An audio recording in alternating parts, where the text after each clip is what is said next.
Some days ago, a studio reached out and asked for help. When I asked about their budget needs, they couldn't calculate it correctly or give me a clear response. That's when I thought this might be a good topic to talk about on my channel. Hello everyone, I'm Elle, a senior animation and game producer. Budgeting a project is one of the most controversial parts of production. Whether you're a beginner or pro, the first thing we need to know is what kind of project are we working on? Is it a game, animation, or VFX? Then we need to see what type of a project it is. For example, if it's an animation, is it 3D or 2D, short, series, feature, and so on. Even two projects with the same definition aren't the same in terms of budgeting. Imagine two 2D feature animations. They won't have the same budget. Why? Because we must know the details and difficulties of making the projects. The pipeline will use the number and skill level of people we need, the country we're making the project in, and how many people will be employees versus contractors. Let me open a parenthesis here. Employment and contract work are different depending on the country you're in. Some countries also offer tax rebates that help ease the cost of production. After understanding the project details, we need to know about the pipeline, materials, number of people, licensing, and any other specific requirement. Why do we need this information? Because we budget our project using the bottom up method, building from details to the whole. But what if we make a mistake in counting? That's why we always add contingency to our budget and time. Based on PMBOK, we learn about contingency. But what's a good amount? Normally, we can add 20% to both time and budget. But sometimes we may need more. The risk of adding too much contingency is losing the client or failing to find a funder.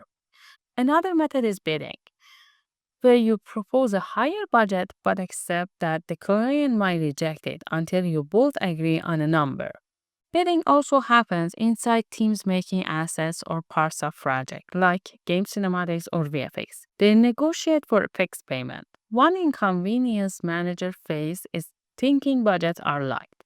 For example, if a client paid 25,000 for 5 characters at 5,000 each, some manager think they can't reallocate the money. But if you optimize character creation, you could use the extra budget for environment or FX or other part of the project. If you treat budget as a set in stone, you miss opportunities for optimization. Now that we've built our bottom up budget plan, comes the question: how do we share budgeting with the client? You could use the top down method, dividing the project into stages and assigning a percentage of the budget to each milestone. I advise asking for a deposit after the green light, then splitting the rest into 2 to 3 stages. Don't confuse your client with jargon. Make it easy and simple. Tell them you'll show one stage at a time and request payment then. For example, after finishing pre-production in 3 months, you ask for the second payment. To help them understand what pre-production means, provide references. No need for full detail unless they ask. As we can see, there are a lot of stages and details. For accuracy, I always advise setting aside part of your budget for expert consultation. Don't forget the cost of accountants, lawyers, software licenses, hardware, profit, and more. Another important factor is the country you're in and its rules and regulations. First, for hiring people. Second, for what's legally possible. For example, if you're planning a VFX project with smoke effects, your city might not allow practical smoke or special material, or they may cost too much. You might need to fix it with compositing, VFX, or even by shooting in another country. Sometimes it's cheaper to move part of the project abroad, even with travel and other costs. There's also another budgeting method for uncertain project, personal project, or cases where the client prioritizing making the project over the cost. This is called rolling wave budgeting.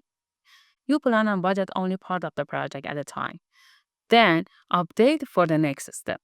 This method works well for fundraising, self-funded side projects, or chaotic projects where the scope is unclear.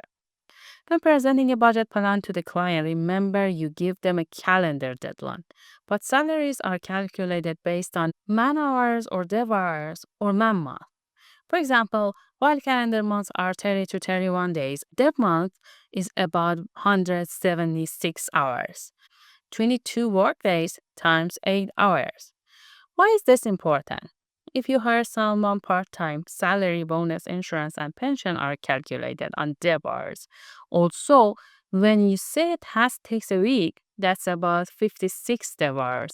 But in calendar time, it might take 9 days because of weekends or holidays.